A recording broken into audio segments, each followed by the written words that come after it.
모든 것이 합력하여 선을 이루느니라. 이 제목으로 말씀을 나누겠습니다. 죄악이 넘치는 세상에서 사람들은 슬픔과 고통의 수렁에 빠져 흐우적거리며 살아오고 있습니다. 하나님을 대적하는 인본주의적 삶을 사는 사람들은 욕심과 탐심의 노예가 되어 더 많이 소유할 탐욕으로 그 싸움이 끝이 없습니다. 그러나 우리가 알아야 할 진리가 있습니다. 세상에 둘러싸여 사는 우리에게 모든 것이 합력하여 선을 이룬다는 진리인 것입니다. 하나님의 뜻은 예수님을 믿고 나가면 어떤 일을 만나도 합력하여 선하게 된다. 그 말씀을 마음속에 간직을 해야 좋을 때나 어려울 때나 긍정적이고 적극적인 마음을 갖고 살 수 있다는 것입니다. 로마서 8장 28절에 우리가 알거니와 하나님을 사랑하는 자 곧 그 뜻대로 부르심을 입은 자들에게는 모든 것이 합력하여 선을 이루느니라. 이걸 알아야 돼요. 모르면 안 됩니다. 예레미야 29장 11절에 야훼의 말씀이라 너희를 향한 나의 생각을 내가 아나니 평안이요 재앙이 아니니라. 너희에게 미래와 희망을 주는 것이라. 그럼 하나님 근본적인 뜻이 우리에게 미래와 희망을 주는 것이기 때문에 미래와 희망이 되지 않은 것은 있을 수가 없습니다. 하나님이 다 그걸 변화시키는 것입니다. 예레미야서 3장 33절에 보면 주께서 인생으로 고생하게 하시며 근심하게 하시면 본심이 아니랴. 하나님 본심이 우리를 시련과 고난당해서 절망하는 사람이 되기를 원치 않은 것입니다. 이렇게 하시기 위하여 주님은 모든 죄악을 멸하고 이 땅에 저주를 폐하시고 오중복음과 삼중 축복의 십자가 보혈의 은혜를 가지고 변혁의 역사를 이루시며 깨어지고 변화되어 선하게 되도록 십자가와 4차원 영성을 우리에게 주시는 것입니다. 십자가 보혈 밑에 가면 영혼이 잘됨같이 범사에 잘되고 강건하도록 주님이 섭리하고 일하셔 주시는 것입니다. 우리가 죄를 용서하는 것도 십자가에서, 병을 고침받는 것도 십자가에서, 저주에서 해방되고 형통의 삶을 사는 것도 십자가에서, 죽었다가 다시 부활해서 영생 복락을 누리는 것도 십자가에서 주님이 주시는 것입니다. 우리가 오직 성령의 도우심으로 말미암아 마음의 생각이 긍정적이고 적극적이며 목적 있는 찬란한 꿈을 바라보고 마음의 믿음으로 굳세게 서고 창조적인 긍정적인 마음의 고백을 가지고 살게 되면 하늘나라가 이 땅에 임하시는 것입니다. 제가 나이 17살 때 폐병에 걸려 쓰러졌는데 그때 의사들은 약이란 없다는 것입니다. 폐병 걸리면 죽는 것이지 약이 없다. 그리고 저보고 하는 말씀이 너는 폐가 이렇게 썩도록 어떻게 몰랐느냐. 유일하게 살 수 있는 희망은 절대 평안을 갖는 것이다.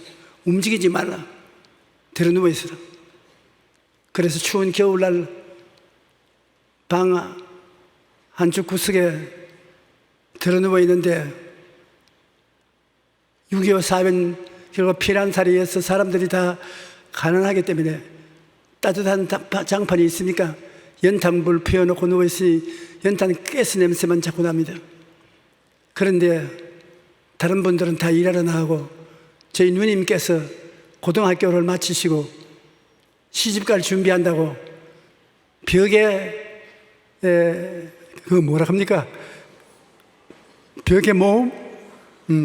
벽에 모으면 술을 놔요. 근데 나 앞에 수트를 넣고 술을 넣는데 나는 뒤에 바늘이 왔다 갔다 하는 것을 보고 있는데 억식이 못 놓는단 말입니다. 파란불, 파란실, 노란실, 빨간실이 얼기설기 얽혀서 지 멋대로 왔다 갔다 하는데 내가 나를 돌봐준 누님이 고맙기 하기 때문에 부정적인 말을 못해도 속으로 참 실력 없다. 저렇게 해가지고서 시집 갈 때 가지고 가서 무슨 환영을 받겠노. 그런데 며칠이 지나고 난 다음에 누님께서 자, 하나 다 떴다 하면서 수트를 벗겨서 보니 왔다. 나비가 날고 꽃이 피고 물 흐르고 희한합니다. 아니, 누님 어떻게 이렇게 멋지게 나왔노? 그런데 뒤만 봤으니까 나를 흉보했겠지. 봐라, 앞을 보면 이렇다. 그때 나는 예수를 믿지 않았으면서 하나 깨달았어요. 인생이란 사람 보기에는 나빠도 운명이 좋은 운명을 가지고 있으면 앞을 보면 좋게 되는구나. 그런데 제가 예수님을 믿고 난 다음에 하나님의 말씀 속에서 모든 것이 합동하여 선을 이룬다는 것을 배우게 되었습니다. 여러분, 제가 여러분에게 수수께끼 하나를 할까요? 천국에 올라가면 쓰레기통이 있습니까? 없습니까? 없지요. 왜 없습니까? 모든 것이 합동하여 선을 이루기 때문에 쓰레기도 합동하여 선을 이루는 것입니다. 그러므로 주님께서는 우리 눈에 필요 없어서 버려야 할 일도 하나님은 합력하여 선을 이루게 만드는 것입니다. 우리는 하나님을 미리 아신 바 된 사람들인 것입니다. 하나님 여러분 모르고 길거리에 걸어 다니는데 우연히 전도하는 사람이 와서 예수 믿자고 해서 교회에 나왔다. 안 그렇습니다. 여러분, 하나님이 우리를 만세전에 미리 아시고 우리를 구원하려고 점 찍은 것입니다. 하나님의 맏아들 예수 그리스도를 알게 하셔서 구원을 받고 예수님을 닮아서 하나님의 맏아들 예수 그리스도와 같은 사람이 되려고 주님이 부르신 것입니다.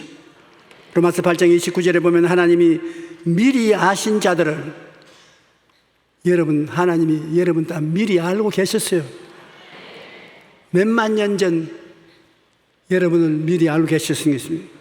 미리 아신 자들을 또한 그 아들의 형상을 본받게 하기 위하여 미리 정하셨습니다.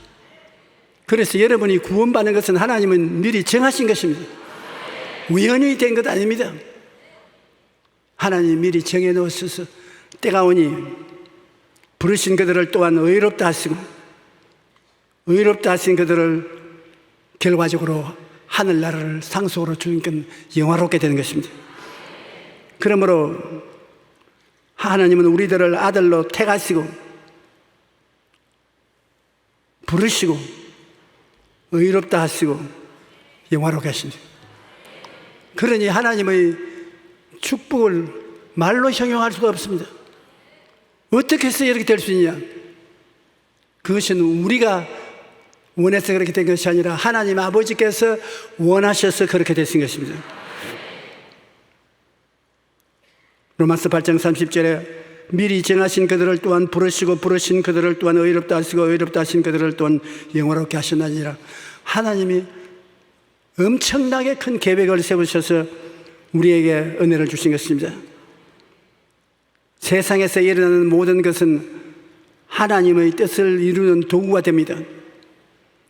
그러므로 하나님 뜻을 이루기 위해서 세상에서 일어나는 좋은 일과 하지 않은 일, 이 모든 것을 주님이 합쳐서 여러분 우리가 예수 그리스도를 닮은 사람이 되도록 역사해 주는 것입니다.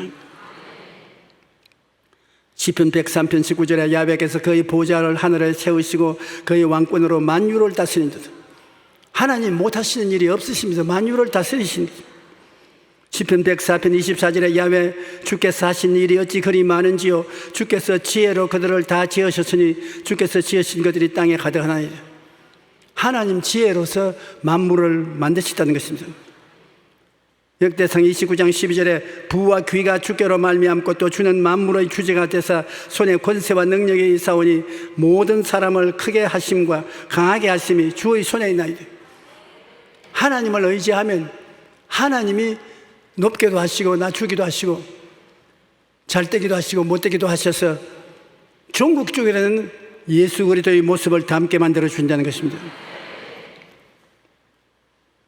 하나님께서 모든 것이 합력하여 선을 이루도록 만드신 대표적인 인물이 성경의 요셉인 것입니다.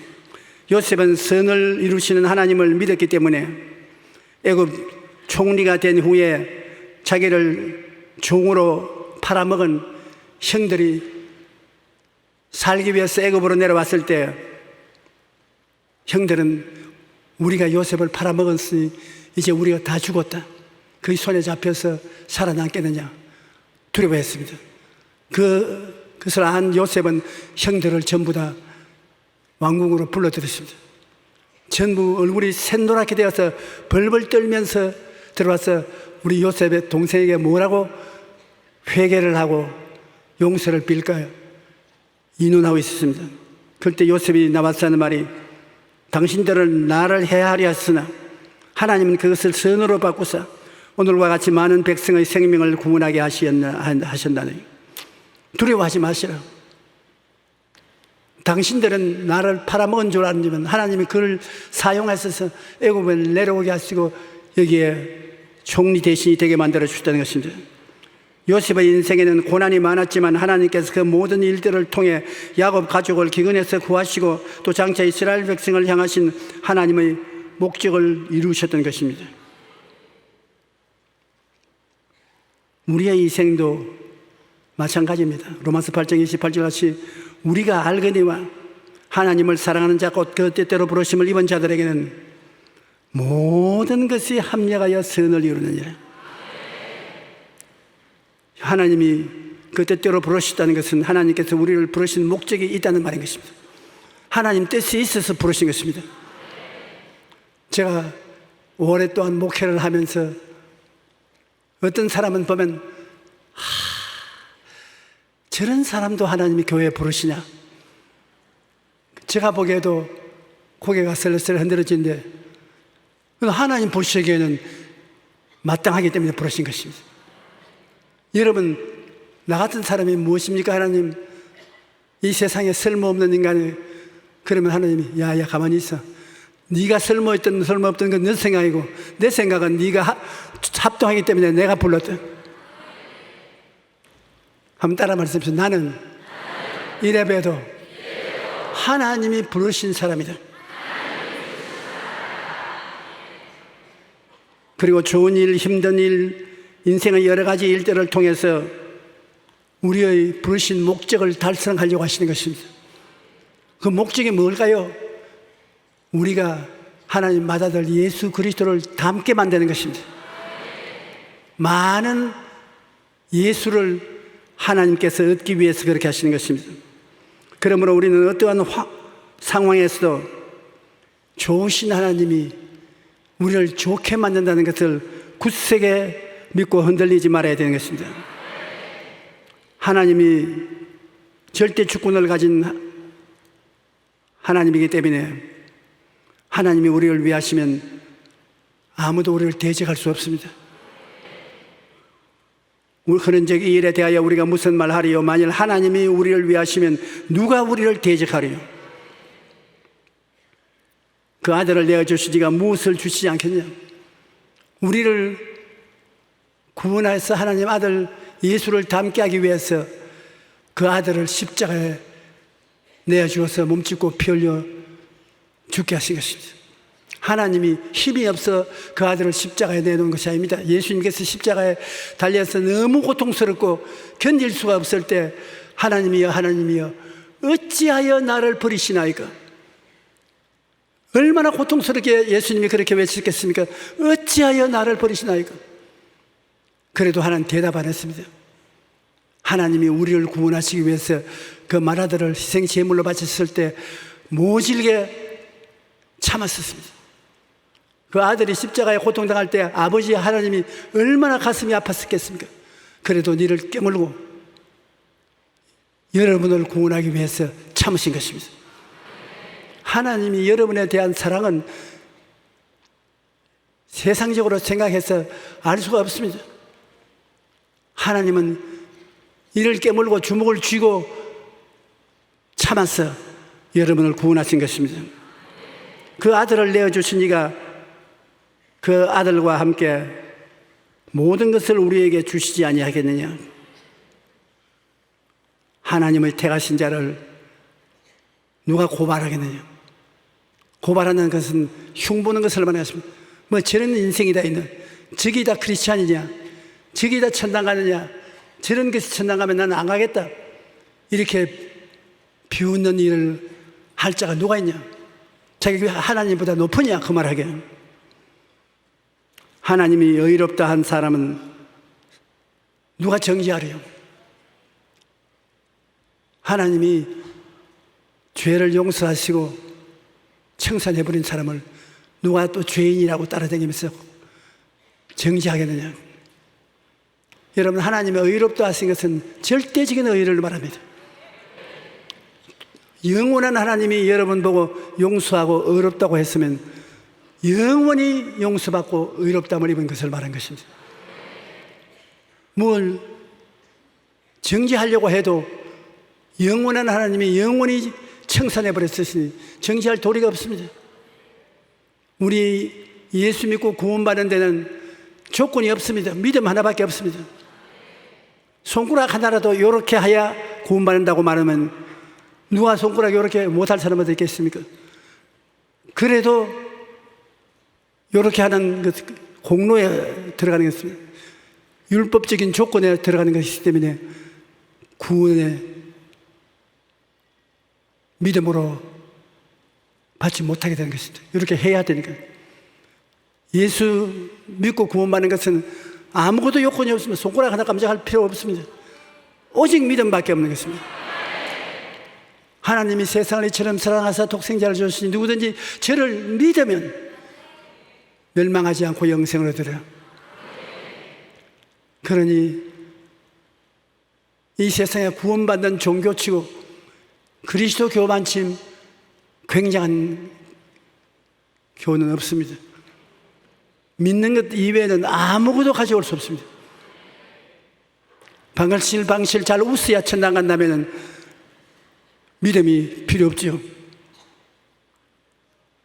무엇이라고 말해도 누구든지 주 이름을 부르는 자는 구원을 얻으리라. 여러분, 다 죽어가며 숨이 턱에 닿아서 이제 1, 2분 이내에 죽을 사람이 예수를 믿고 구원을 받느냐. 저렇게 나쁜 일을 많이 한 사람이 1, 2분 죽어서 구원을 받을 수 없다고 말할 사람이 있을지 모르겠어. 몰라서 하는 소리입니다. 숨이 믿습니다. 그래서 구원받았습니다. 하나님이 예수님을 통해서 주신 구원은 너무나 크고 위대하고 절대적이기 때문에 거기에 대가를 매길 수가 없습니다. 믿는 자는 누구를 불구하고 구원을 받게 되는 것입니다. 누가 정죄하리요? 죽으실 뿐 아니라 다시 살아나시는 그리스도 예수시니 그는 하나님 우편에 계신 자요 우리를 위하여 간구하신 자이라. 부활하신 예수님 하나님 보좌 우편에 앉아서 계속해서 여러분을 바라보시고 기뻐하시고 아버지 하나님께 기도해 주시는 것입니다. 나의 자녀들아, 내가 이것을 너에게 쓰면 너희로 죄를 범하지 않게 하리 함이라. 만일 누가 죄를 범하였어도 아버지 앞에서 우리에게 대언자가 있으니 곧 의로우신 예수 그리스도라. 우리가 한없으신 하나님의 사랑과 의지를 따라 구원을 얻고 이제 장성하여 예수님을 닮은 하나님의 자녀들이 되게 하셨습니다. 이와 같은 목적이 분명하신 하나님의 의지를 누가 무너뜨릴 수가 있는 것입니까? 하나님이 여러분을 예수 그리스도를 닮게 하겠다고 결심하고 역사하고 있으니 하나님의 이 목적을 막을 자가 없는 것입니다. 누가 우리를 그리스도의 사랑에서 끊을 수 있어요? 이와 같은 하나님의 큰 목적을 하나님이 그리스도 예수를 통해서 이루고 있는데 이 하나님의 사랑을 끊을 수가 없습니다. 누가 우리를 그리스도의 사랑에서 끊으리요? 환난이나 공고나 박해나 기근이나 적신이나 위험이나 칼이랴. 기록된 바 우리가 종일 주를 위하여 죽임을 당게 되며 도살할 양같이 여김을 바란나이다 함 같으니라. 그러나 이 모든 일에 우리를 사랑하신 이로 말미암아 우리가 넉넉히 이기느니라. 내가 확신하오니 사망이나 생명이나 천사들이나 군사들이나 현재일이나 장래일이나 능력이나 높음이나 깊음이나 다른 어떤 피조물이라도 우리를 우리 주 그리스도 예수 안에 있는 하나님의 사랑에서 끊을 수 없어요. 그러니 우리가 한번 예수 믿었다면 하나님이 만세 전에 예정하시고 부르시고 택하시고 의롭다 하시고 우리에게 거룩함에 이르도록 성령으로 도와주시고 나중에 천국의 영화로움을 다 주실 계획을 하고 역사하는 하나님을 막을 수가 없는 것입니다. 그러므로 우리가 항상 알아야 될 것은 하나님의 사랑하는 자, 곧 그 뜻대로 부르심을 입은 자들은 여러분 하나님 사랑하시죠? 하나님의 뜻을 따라 살고 싶은 마음에 결심이 있지요. 그러면 하나 알아야 될 것은 모든 일이 합동하여 선해준다. 내가 하나님을 사랑하고 하나님을 섬기겠다는 뜻만 가지고 있으면 하나님께서는 우리에게 다가오는 어떠한 일도 플러스가 되지 마이너스가 되지 않는다는 것입니다.